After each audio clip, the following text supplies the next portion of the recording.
All right, we'll move on to question number 3. Mr. Tubbs will begin. On the horizon is the potential elimination of what has become known as the Bush tax relief, which includes a change in the so-called inheritance tax. What elements of the Bush tax relief plan should be eliminated and which should remain? Yeah, tax cuts. The stimulus package, $288 billion in tax cuts. A lot of the suggestions coming out of the Democrats, George Miller, President Obama, to spur our economy, tax cuts. Why do we look at the rich as evil and try to say tax cuts only work for us, don't work for them? If tax cuts work and stimulate the economy and is the right thing to do for the majority of Americans, why is it not the right thing to do for all Americans? And let me talk about these tax cuts. It's again the disconnect between Washington, 35 years isolated in Washington, and the people out here working for a living, trying to make their businesses work, the disconnect. Those top tier, above $250,000, small businesses that you're going to hit with your tax increases, those are the successful businesses that could hire somebody. They're the ones that are making it. They have the capital to go out and hire somebody. And you're going to tax them, put the burden on them, and take away that ability to grow those jobs. This is the problem with the policies that we have that are in the way, government being in the way of our success. Economies go up and down. That's a cycle. It's time-tested. But what we're doing right now is creating a downward leg of that economy artificially by the way we're approaching the business job-growing climate. You want a job. I want a job. Working for my major airline, I lost that job for a while. I understand what it's like to be unemployed. The American dream is part of having a job. Respect, taking care of your family. What we need to do is have policies that are going to help jobs being created. And taxing the most successful businesses out there that are in a position to create those jobs is not the right answer. Thank you. Okay. Congressman Miller, you have 2 minutes. Thank you. The question is whether or not you're going to extend the Bush tax cuts. When the Bush tax cuts were put in place, they said that they would pay for themselves. And that was the idea, that they would create such economic activity that they would pay for themselves. When Bush came to office, there was a $5 trillion surplus. The budget had been balanced for 3 years. When Bush left office, there was an $8 trillion deficit. The budget wasn't balanced. I'm the only person that has introduced legislation that was passed and signed into law that balanced the budget. And that's when President Clinton signed into law my legislation for pay-as-you-go. At the end of the Clinton term, we were $5 trillion in surplus.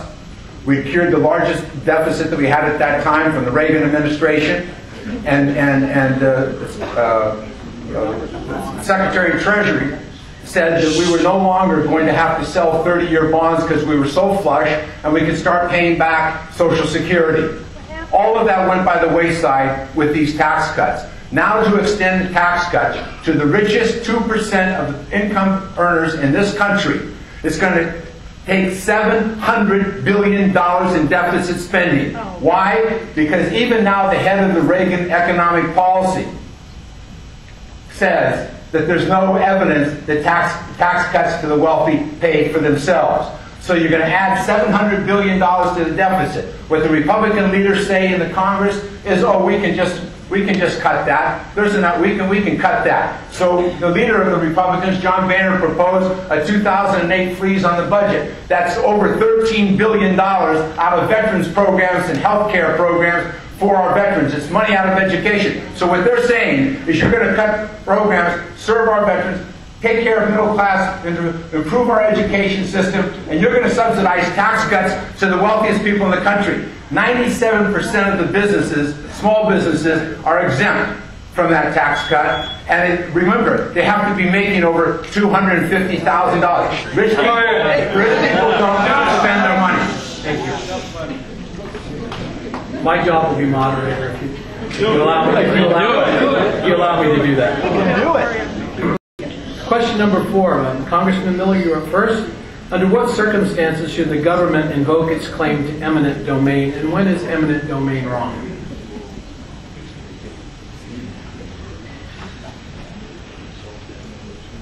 Well, I think the government has a right to eminent domain as cities change or counties change, to think about how they're going to redevelop their city. What you try to do is do willing seller, willing buyer. You try to work it out and negotiate it out. But if there's one holdout or whatever, then the government would have to make a decision to impose eminent domain. We've had legislation that has suggested that you can never ever use eminent domain in this country. And of course, if you do that, you immediately stop all kinds of public works projects, be they highways, hospitals, airports, or what have you. What the government shouldn't do is it shouldn't rent its eminent domain to private groups who can hide behind the government because they want to take property. And we've had examples of that happen across the country.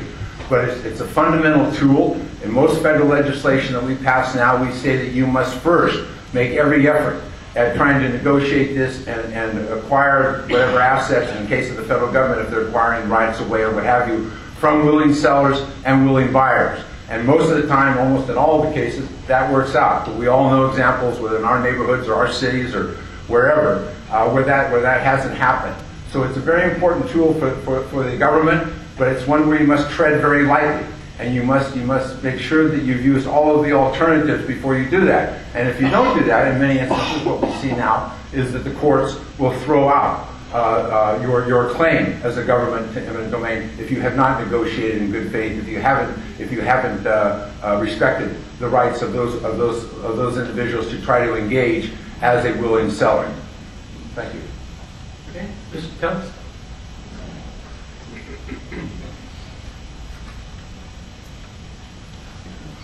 Well, I'm no lawyer, and I think sometimes that's a good thing. I look at it through common sense.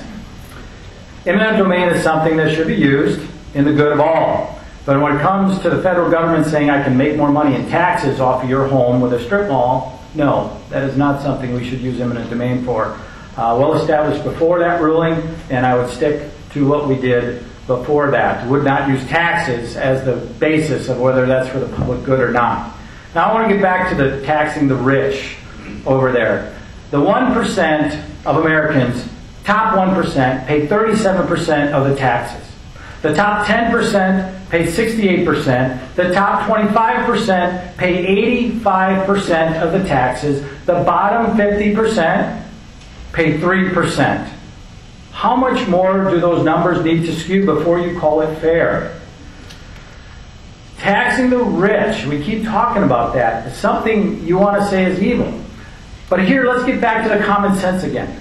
Before somebody goes out and thinks about growing their business with a loan, they don't just look at the cost of the loan and say it's going to be a loser. They're taking that loan out so that they can grow their revenue. And the basis of whether that's going to be a positive or a negative is if you grow revenue.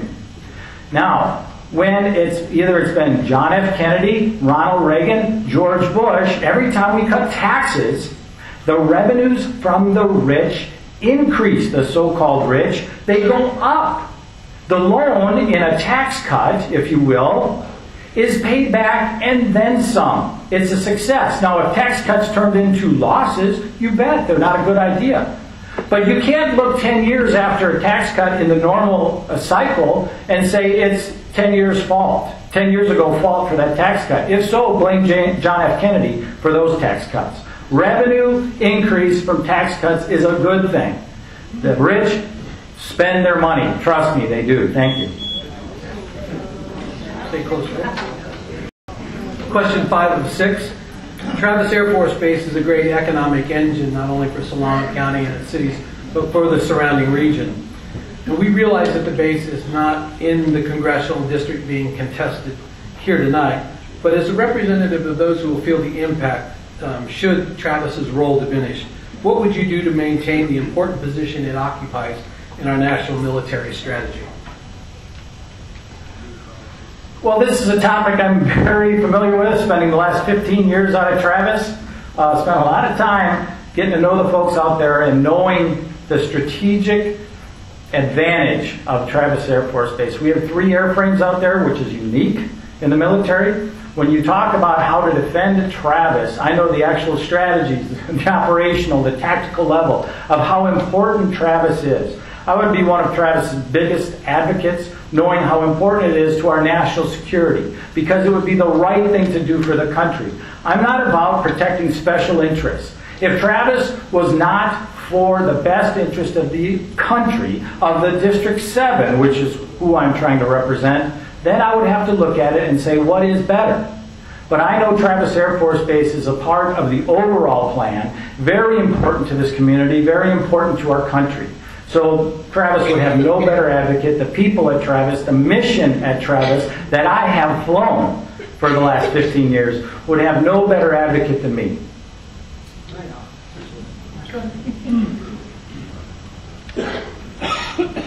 During my time representing Solano County, we've had a great relationship with Travis. We've worked very hard on a whole range of issues. As chairman of the Education Committee, we work with the schools that serve Travis, both on the base and off the base, to make sure that they get impact aid that helps support those facilities for the local districts off of the base.